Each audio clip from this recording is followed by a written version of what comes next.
గౌరవిస్తావు అనేది ఇప్పుడు బయటపడుతుంది.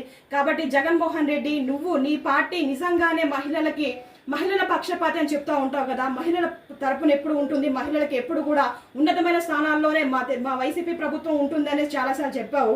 ఇప్పుడు ఏం మాట్లాడుతావు జగన్మోహన్ రెడ్డి అని కూడా నేను అడుగుతా ఉన్నాను. మిగతా ఎమ్మెల్యేలు, ఎంపీలు కూడా ఇదే ప్రశ్న వేస్తా ఉన్నాను. ఒకసారి మీరు ప్రశ్నించుకోండి. టీడీపీ కార్యకర్తల్లో ఉన్నటువంటి నాయకులు ఆ విధంగా వ్యవహరిస్తూ ఉన్నారా, లేకపోతే వైసీపీ పార్టీలో ఒక పదవి మోహంతో ఏ విధంగా వ్యవహరిస్తూ ఉన్నారు మీకే కళ్ళ కట్టినట్టు కనబడతా ఉంది. ఈ రోజు నిజంగా సమాజం సిగ్గుతో తలదించుకోవాల్సిన పరిస్థితి. ఇలాంటివి చూడాలంటేనే భయంకరంగా ఉన్నాయని చాలా మంది చెప్తా ఉన్నారు. ఒకసారి మీరే ఆలోచించుకోవాల్సిన పరిస్థితి.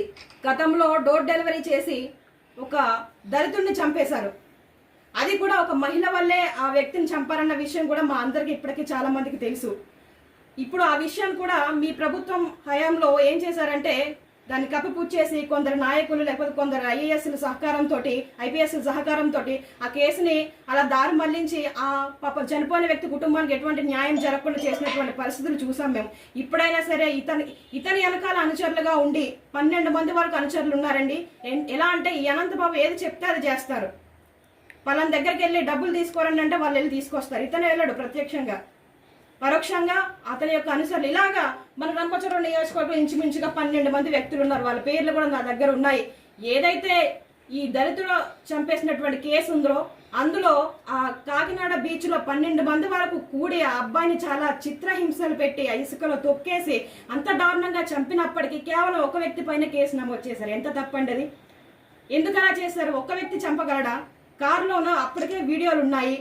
అది కూడా ఆ వీడియో రికార్డింగ్ లో ఒక మహిళ కూడా ఉంది. ఆ మహిళ ఎవరు?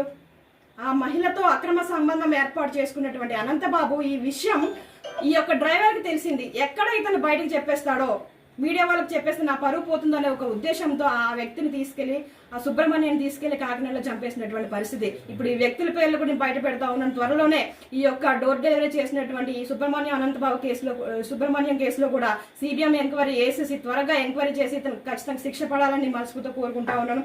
అంతేకాదు ఇతను ఇప్పుడు నువ్వు ఈ వీడియో బయటకు వచ్చిందనే కాదండి, రంపచోడవరం నియోజకవర్గంలో ఇతను చేసినటువంటి అక్రమాలు అన్ని కాదు. మీరు మొన్నే చూసుంటారు. ఎప్పుడు మా నియోజకవర్గంలో ఒక మహిళల్ని అంత దారుణంగా చంపేసినటువంటి పరిస్థితి ఎక్కడ లేదు. కానీ మొన్న తిమ్మాపురం కాలువలో ఒక మృతదేహం, ఒక మహిళ, ఇదిగోండి ఎవరో గుర్తు తెలియని మహిళ ఏలేరు కాలువ దగ్గర చంపేసి తలకి తల, మొండనికి మొండం పడేసింది. ఇది ఎక్కడ జరిగింది, ఏంటి, ఏ మహిళ అన్న ఎంక్వైరీ కూడా ఇంకా లేదు. ఇలాంటి పరిస్థితులు జరుగుతూ ఉన్నాయి. ఏమో మాకైతే ఒక డౌట్ వేస్తుంది. ఈ అమ్మాయి కూడా ఒకవేళ అనంతబాబు బాధితురాలేమో, అతను చెప్పిన మాట వినలేదనేసి ఈ అమ్మాయిని కూడా చంపేశారేమో. ఒకవేళ ఈ వీడియోలో ఉన్న అమ్మాయి ఎవరైతే ఉన్నారో ఆ అమ్మాయి ఈ అమ్మాయి ఏమో, ఇలాంటి అనుమానాలు కూడా మా దగ్గర చాలా ఉన్నాయి. ఒకవేళ ఇతను ప్రత్యక్షంగా కాకపోయినా అతను అనుచరులు ఉన్నటువంటి 12 మందిలో ఎవరైనా చేశారేమో.